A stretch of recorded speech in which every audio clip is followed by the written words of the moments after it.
रिलायन्सने मागील आर्थिक वर्षभरात सरकारच्या तिजोरी 2.10 लाख करोड रुपये जमा केले आहेत. ही रक्कम आपल्या देशाच्या कृषी बजेटला जवळजवळ पुरेशी आहे.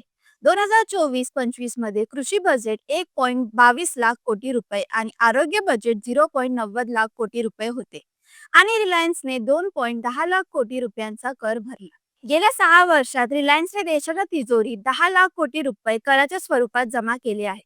अशा मोठ्या करदात्यांमुळे देशातील शेतकऱ्यांच्या विकासासाठीच्या योजना चांगल्या प्रकारे पूर्ण होत आहेत. रिलायन्स सारख्या कंपन्यांनी जमा केलेला कर देशाच्या लोकसंख्येच्या आरोग्य बजेटमध्येही मोठा वाटा उचलत आहे.